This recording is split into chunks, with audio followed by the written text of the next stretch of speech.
இப்போ இன்ஃப்ளூயன்சர்ஸ்லாம் வந்துட்டு கொலாப்ஸ்க்கு எப்படி அந்த ரேட் ஃபிக்ஸ் பண்றாங்க? உங்களுடைய லாஸ்ட் 5 வீடியோஸ் உடைய பெர்ஃபார்மன்ஸ் எடுத்துப்பாங்க. ஓகே. சே ஃபார் எக்ஸாம்பிள் அவங்களுடைய லாஸ்ட் 5 வீடியோஸ் வந்து மொத்தமா அக்யூமுலேட்டடா சேர்ந்து ஒரு 5 மில்லியன் வியூஸ் போயிருக்குன்னு வச்சுக்கோங்களேன். ஓகே. 5 மில்லியன் டிவைடட் பை 5 ன்னு போடுவாங்க. அப்போ 1 மில்லியன், அதாவது 10 lakhs. ஆமா. அப்ப என்ன அசம்ஷன் அப்படின்னா அவங்க போடுற advertisement promotion video at least 10 lakh views ஆது வரும் அப்படின்றது ஒரு அசம்ஷன். ஓகே. இப்போ அந்த 10 lakhsல 10% இல்ல ஒரு 1% மக்களாவது அந்த ப்ராடக்ட்டை பை பண்றாங்கன்னு வச்சுக்கோங்களேன். ஆமா. அப்ப 10 lakhல 1%னா 10,000 வரும். ஆமா. அப்ப 10,000 மெம்பர்ஸ் வந்து அந்த ப்ராடக்ட்டை பை பண்றாங்க அப்படின்னா ஓகே. ஒவ்வொருத்தவங்களும் அந்த ப்ராடக்ட்டை பை பண்ணும்போது அட்லீஸ்ட் வந்து ஒரு 500 ஆவது அவங்களுக்கு லாபமா இருக்கும் அந்த அவங்களுக்கு.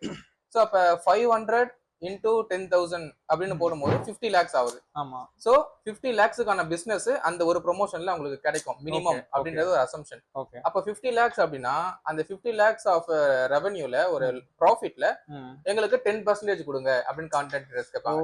அப்ப 5 lakhs போகும் ஒருத்தருக்கு. சோ இந்த மாதிரி தான் ரொம்ப பெரிய பெரிய கண்டென்ட் கிரியேட்டர்ஸ், அதாவது ரொம்ப வைடரா இருக்கவங்க நார்த் இந்தியன்ஸ்ல முக்காவாசி பேர் வந்து இந்த கால்குலேஷன் தான் ஃபாலோ பண்றதா எனக்கு சொல்லியிருக்காங்க.